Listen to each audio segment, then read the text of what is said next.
প্রত্যেক দিনের মতো আজকেও চলে এসেছি বন্ধুরা তোমাদের সামনে লাঞ্চ থালা শেয়ার করতে। কোলা পাতা ভালোভাবে ধুয়ে বাটি চাপা গরম ভাতের সাথে ব্রকলি, আলু, শিম, ধনেপাতা কুচি দিয়ে ভাজা ভাজা করে নামিয়েছি। কাঁচা লঙ্কা ফোড়ন। এই দুটি পদের মধ্যে কোন পদটি পছন্দের অবশ্যই কমেন্ট করে জানাবে। বাটি পেতে 3 হাতা ডাল নিয়ে নেব।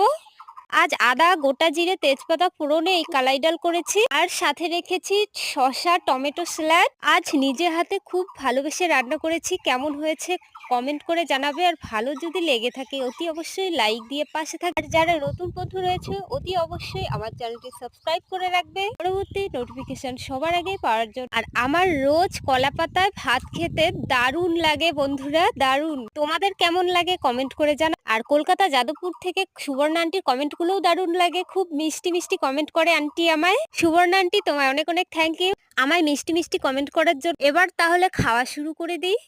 আমার সকল বন্ধুরা ভালো থাকবে, সুস্থ থাকবে।